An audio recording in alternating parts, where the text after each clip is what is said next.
Hello, and maybe welcome back. So I'm doing this new series of videos for 15-minute blocks of practice, okay?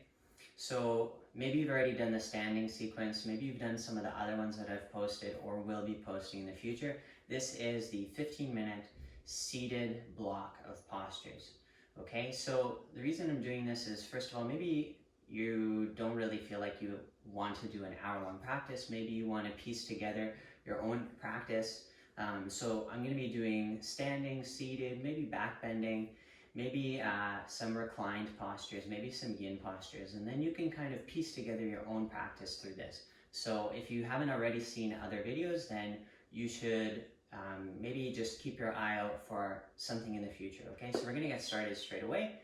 This is the first seated posture, Paschimottanasana, forward folds.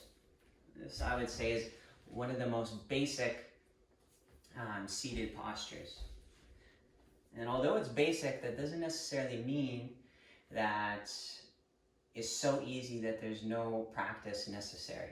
Here's a few tricks. I like to do this. Lean forward as you wiggle and walk your hips back, okay? And then from here, keep your feet together. So the feet are flexed like this, as if you're standing on the floor. The feet are flexed, meaning they're not floppy, okay? And then from here, you reach way forward. When you're doing forward folds, you should be aware of the crease of your waist. That's not to say be aware of, how much belly you have or not. When practicing yoga, you have to look at the body a little bit more differently, okay? So the crease of the waist, maybe you can start bringing your awareness to the physical crease of the waist, but ultimately you should try and go deeper within, okay? So it's not on the surface crease of the waist, it's deep into the body. And I want to try, at least even almost at first, imagine that I could get the crease deeper into the body. Like I'm trying to touch the space below the navel to my spine, okay? Reach forward, catch, breathe in. And then breathe out. Keep the feet flexed. Touch your head downward. It's really important in every pose, but especially in forward folds, that the breath goes through its full range, okay? Totally to the bottom on the exhale, totally to the peak on the inhale, okay? Try and follow the breathing. Take one more inhale. Exhale. Breathe in, head up. Breathe out, release. Next pose. This one is called half butterfly or Janu Shirshasana. It looks like this. When you're sitting in seated postures, you should try and create an L shape with the body. This is actually already a yoga pose. It's called Dandasana. Danda in Sanskrit is staff. So generally you think of a staff as a straight line. Obviously this one is a 90-degree angle, but you're trying to have this upright quality to the spine, like a staff. And now from here, you maintain the quality and you do Janu Shirshasana, head to knee pose. Right heel, or left heel, pardon me, comes all the way into the groin. If your heel doesn't make it to the groin, that's okay. All the way in, and now I've created another L shape, and I'm gonna fold the torso straight over top. Reach forward, catch, inhale, and then exhale, fold. Try and keep the foot pressing out, both heels pressing. I'm gonna refrain from giving any more cues so that you can ultimately pick up on the cues yourself intuitively. Pay attention to the posture. Head to knee pose. Try and get your head towards your knee or your shin.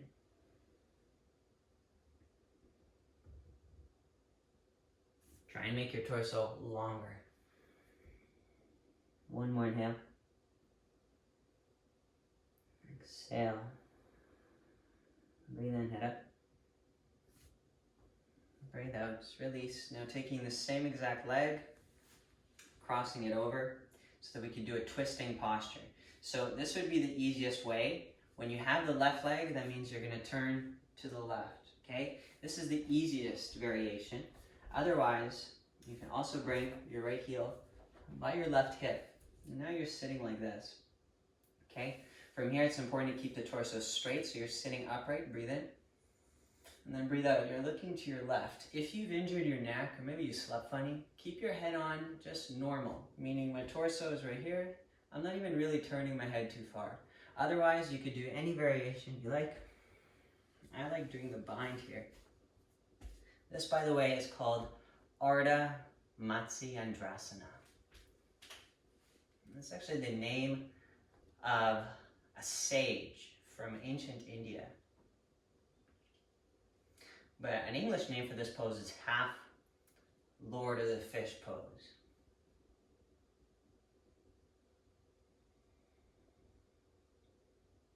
Try and breathe deeply, especially when doing twists. Focus on the inhale being vast, full. It's going to feel very shallow if you pay attention.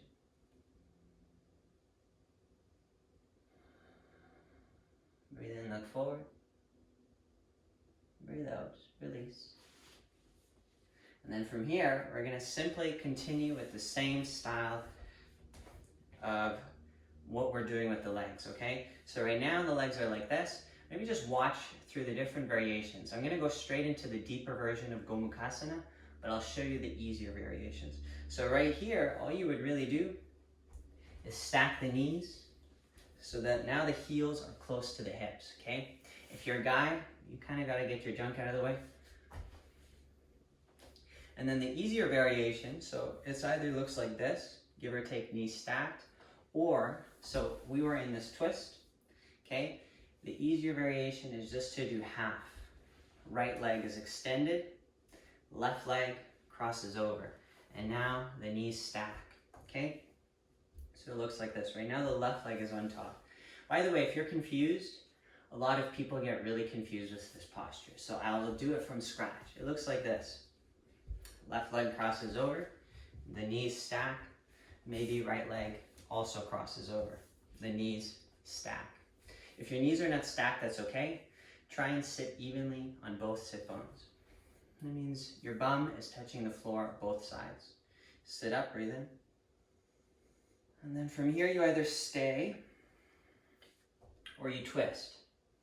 If you feel like sitting is already hard enough, then there's no need to make the pose any harder. In fact, if it hurts, maybe extend the leg, or maybe just don't do this variation at all. Maybe just watch. This one is a little bit harder on the knees. For twisting, we're twisting to the left. Press the hands, gazing to the left side.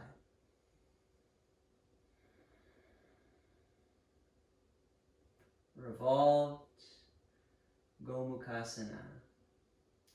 In English, that translates to cow-faced pose, which kind of is confusing.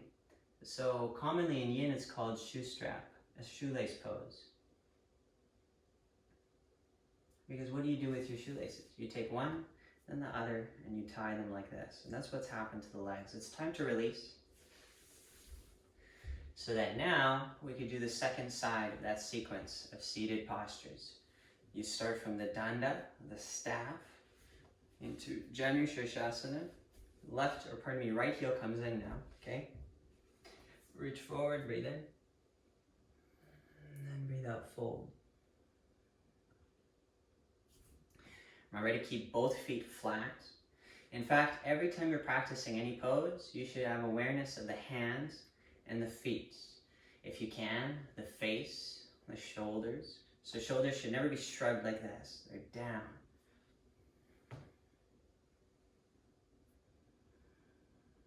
Head to knee pose. Get your head closer towards your knee. Don't be competitive. If your body feels stuck, so then be stuck for a little bit. You don't have to jam yourself deeper in the pose.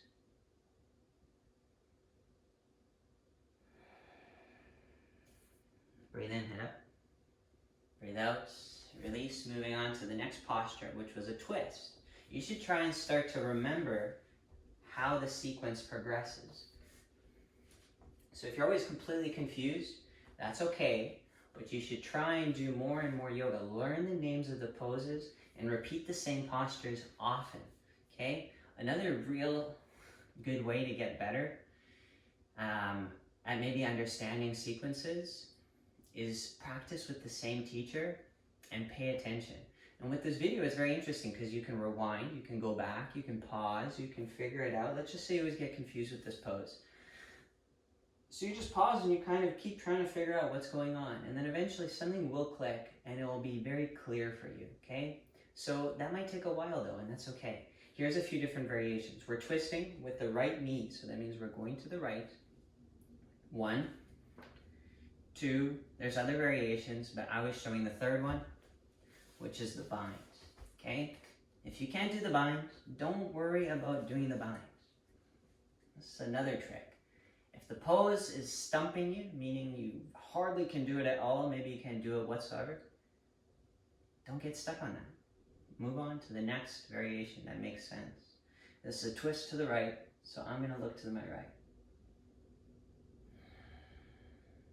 Are you noticing how hard it is to breathe properly? Do your best, go against the resistance, and try and expand your ribs so that you have more space for your inhale. It doesn't seem like it, but with practice, you can create space out of nothing. It seems like there's no space. It's an illusion. You can create more, but it takes practice. One more inhale. Exhale. Gaze forward, breathe in. Breathe out, release. Straight into Gomukhasana. Okay, so you could just watch. If you could do the full variation carefully, you just simply move the legs. And if you have no knee pain, no hip pain, no nothing pain, then you can a little bit more forcefully manipulate that alignment of the pose. If your knees are extremely tender, honestly, I would say this pose is not necessarily very appropriate if your knees are seriously hurt. Maybe they're inflamed, swelling, especially if you, let's just say you're not really a runner, and then now with this whole quarantine, you've been running more, you're probably going to notice your knees are a little bit more sore. I would recommend that you do a half variation. And if none of that is working, for example, this is the same thing. This is the same thing. It's just a progression of the pose, and now you're at the end. If this is enough, then simply sit here and observe the sensation. When you're really tight, it seems like there's all of this sensory input and your nerves are just buzzing. When you get a little bit more flexible, a little bit more used to the posture, your nervous system is calm and receptive. And that's when you can go to the deeper variation. So my body feels quite comfortable. I'm going to go to the deeper variation, this twist. I actually really like it. It helps to get deeper into the hips in ways that I don't really feel in other postures. Right now, my right leg is on top. My knees are stacked. I'm sitting evenly on both sides of my bum as I twist to the right.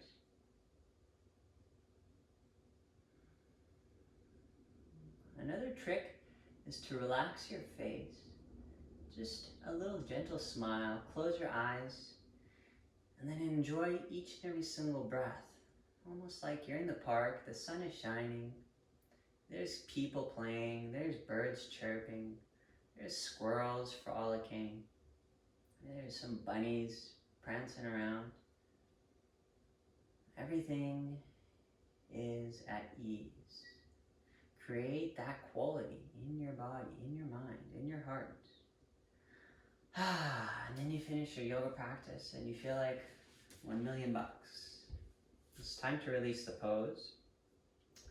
We have time for one more. This is one of my favorites. Reach the legs apart. And if you're one of my regular students, you're probably going to notice that all of these poses we already do. I know a lot of postures and I do practice a lot of poses, but sometimes it's good to stick to what works really well, okay? And then that way you're really able to heal your body and recalibrate your system every single day. If you always try all these cool different fancy variations from this teacher, from that studio, this cool thing, that cool thing, maybe it's entertaining, it's enticing, but you're not cultivating that healing quality. And that's so important for yoga practice. So try to work on the same postures.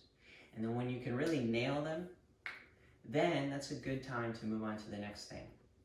This is the last pose. Legs go wide. They don't have to be this wide. In fact, they could be narrower if you like. And now from here, variation 1, reach. Okay, we're going to the right, but that's okay if you don't go to the right. You can go to the left, as long as you do the right side next. And then from here, if you can, then you could be on your forearm. And then if you can reach all the way and catch your foot. And then this is the final variation. And to be honest, I've been really enjoying practicing it like this. Now I catch my left ankle. Breathe into the left side rib cage.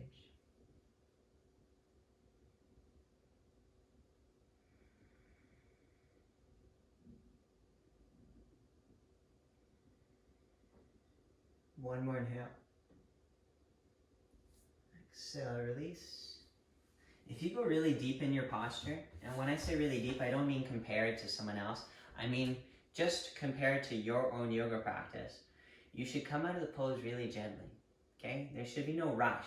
If you go so deep that you have to slingshot out of the pose instantly the second I say release, that means you cannot be patient in the pose because you went too deep.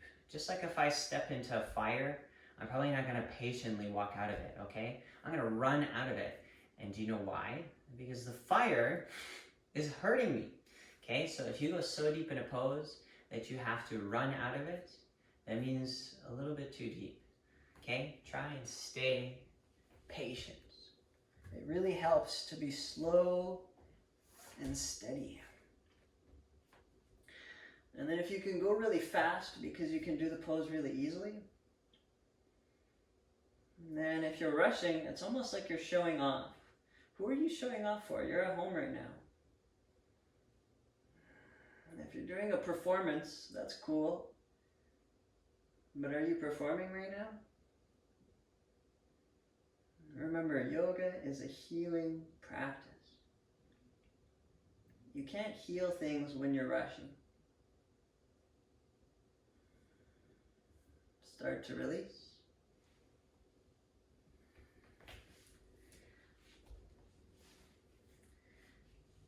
And that concludes our 15 minutes of seated yoga practice. If you want to, there's probably going to be other videos up, so just go and find them, piece together your own practice. So seated poses on their own, that's pretty good.